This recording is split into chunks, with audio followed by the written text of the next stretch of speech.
सर्वप्रथम सर्वांना श्री स्वामी समर्थ। पुन्हा एकदा खूप खूप मनापासून तुमचं सर्वांचं माझ्या चॅनलमध्ये स्वागत आहे।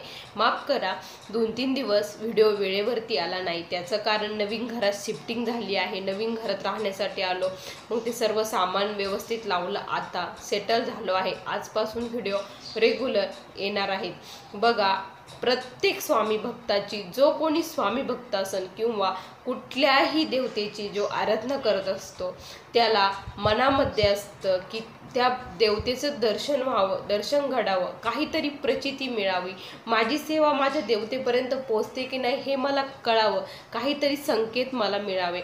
असेच आपले स्वामी आई प्रत्येक भक्ताला संकेत देत असतात की तू केलेली सेवा माझ्यापर्यंत पोहोचली आहे।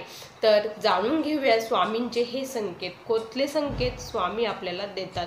सर्वात महत्त्वाचा स्वामींचा संकेत असतो, हा ज्यांच्यासोबत घडतो त्यांनी लक्षात ठेवा की प्रत्यक्षात स्वामी आई तुमच्याकडून हे करून घेत असतात। ज्यांना कुणाला ब्रह्ममुहूर्तावर म्हणजे 3 ते 6 या दरम्यानमध्ये जाग येत असेल तर ती सर्वात मोठी स्वामींचा संकेत आहे। कारण प्रत्यक्षात स्वामी महाराज आपल्याला उठवत असतात, जागे करत असतात। आपण झोपेमध्ये निद्रिस्तावेत अवस्थामध्ये शव अवस्थेमध्ये असतो, म्हणजे आपण मेल्यासारखे असतो, ते उठवण्याचं काम आपल्याला स्वामी महाराज करतात। का उठवतात तर कारण जी आराध्य देवता आहे त्याची सेवा करण्यासाठी तो खूप महत्त्वाचा काळ मानला गेलेला आहे। कारण त्यावेळेस प्रत्यक्षात देव हे पृथ्वीवरती भ्रमण करत असतात, खूप पॉझिटिव्ह एनर्जी वातावरणात तयार झालेली असते आणि आराध्य देवतेची पूजा केल्याने ती खूप लवकर त्याची प्रचिती येत असते। हा खूप मोठा संकेत आहे। त्यानंतर अचानक आपल्या घरामध्ये जर काळ्या मुंग्या निघत असल्या, खूप साऱ्या काळ्या मुंग्या आल्या, तर समजून जा की तुमची सेवा आपल्या देवतेपर्यंत पोहोचली आहे, महाराजांपर्यंत पोहोचली आहे आणि तुमच्या आयुष्यात तुम्ही जे काही मागत आहात, जे काही तुम्हाला पाहिजे आहे ते स्वामी आई तुम्हाला लवकरच देणार आहे। धन योग तुम्हाला प्राप्त होणार आहे काळ्या मुंग्या निघाल्यानंतर। पण एक काम करायचं आहे, जेव्हा केव्हा घरात काळ्या मुंग्या निघतात तेव्हा थोडंसं पीठ किंवा साखर त्यांना आपल्याला खायला द्यायचे आहे। ज्यावेळेस हे टाकतो तुम्ही ऑब्झर्व करा, त्या मुंग्या हे टाकल्यानंतर निघून जातात। का जातात की त्यावेळेस महाराजांना म्हणजे देवतेला कळतं की मी पाठवलेला संकेत याच्यापर्यंत पोहोचला आहे। त्यानंतर सर्वात महत्त्वाचा संकेत म्हणजे जर आपण एखादी देवतेची पूजा करत आहोत, महाराजांची पूजा करत आहोत, काहीतरी वाचत आहोत, जप करत आहोत, त्यावेळेस महाराजांच्या समोर आपण एखादं फूल ठेवलेलं असतं, ते जर फूल खाली पडलं, आपली मनात नाही, ध्यानात नाही, काहीच नाही, आणि ते फूल जर खाली आलं तर समजून जा की तुमची सेवा त्यांच्यापर्यंत पोहोचली आहे आणि तुमची इच्छा लवकर पूर्ण होणार आहे।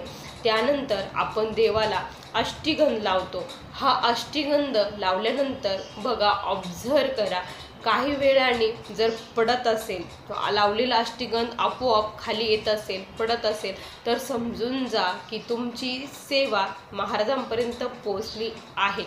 त्यानंतर सर्वात महत्त्वाचं म्हणजे काय की आपल्या घरामध्ये जर एखादा पक्षी येत असेल, कुठलाही पक्षी, जर चिमणी आली तर हे खूप शुभ संकेत आहे। चिमणी आपल्याला सांगत असते की आपण जी देवतेची सेवा करत आहोत ती त्या देवतेपर्यंत पोहोचली आहे। त्याचबरोबर जर कुठल्याही पक्षाने आपल्या घरामध्ये जर घरटं केलं, कोणतंही घरटं केलं, तर ते अशुभ न मानता ते शुभ आहे। तुमच्या घरामध्ये प्रगती होणार आहे, माता लक्ष्मी तुमच्या घरात वास करणार आहे, येणार आहे, त्याचा शुभ संकेत हा मानला जातो। त्याचबरोबर सर्वात महत्त्वाची आपल्याला संकेत स्वामी आई देतात, तो म्हणजे आपण जेव्हा महाराजांची सेवा करतो त्यावेळेस आपल्या दिव्यामध्ये वेगवेगळे आकार तयार होतात। हा खूप मोठा संकेत आहे, कारण जेव्हा दिव्यात असे वेगवेगळे आकार होतात तेव्हा देवता तुम्हाला सांगत असते तुमची सेवा पोहोचली आहे आणि तुमची जी काही इच्छा आहे, जी काही मनोकामना आहे, आपल्यासाठी जे चांगलं आहे ते तुमच्या आयुष्यात लवकरच घडणार आहे। त्यामुळे हे संकेत खूप खूप महत्त्वाचे आहे। हे संकेत जर आपल्यासोबत घडत असतील तर समजून जा प्रत्यक्षात स्वामी महाराज आपल्या घरी येतात आणि आपली सेवा हे स्वीकारत असतात। याकडे दुर्लक्ष करू नका। आणि सर्वात महत्त्वाचा संकेत म्हणजे आपण झोपल्यानंतर बघा आपल्याला स्वप्न पडतात आणि हे स्वप्न जर खरंच होत असेल, भविष्याविषयी जर तुम्हाला अगोदरच कळत असेल, जर तुम्हाला संकेत मिळत असेल, तर ही सर्वात मोठी स्वामी कृपा आणि सर्वात मोठी स्वामी शक्ती तुमच्या सोबत आहे हे समजून जा। कारण भविष्यात घडणाऱ्या गोष्टी स्वामी तुम्हाला जर अगोदरच सांगतात म्हणजे स्वामी तुम्ही जी केलेली सेवा त्यांच्यापर्यंत पोहोचते आहे, तुमची तळमळ त्यांना कळत आहे आणि स्वामी आपल्या भक्ताची काळजी घेतात आणि त्याला हे संकेत देत असतात। त्यामुळे या संकेताकडे कधीही दुर्लक्ष करू नका। त्याचबरोबर जर आपल्या उजव्या हाताला जर खाज येत असेल तर समजून जा की आपल्या घरामध्ये धन लाभ होणार आहे, माता लक्ष्मी घरामध्ये येणार आहे। सकाळी उठल्याबरोबर जर आपल्याला मुंगसाचे तोंड दिसत असेल, मुंगूस दिसत असेल तर हे खूप म्हणजे खूप शुभ संकेत महाराज आपल्याला देत असतात। आपण ज्या काही कामासाठी चाललेलो आहे, जे महत्त्वाचं काम आहे ते काम पूर्ण होणार, माता लक्ष्मीच्या घरात आगमन होणार, हे यातून आपल्याला महाराज संकेत देत असतात। असे हे छोट्या छोट्या गोष्टी आहे, पण खूप जर लक्ष दिलं, बारकाईने जर ऑब्झर्व केलं तर कळतं की प्रत्यक्षात स्वामी महाराज आपल्या घरात आहे।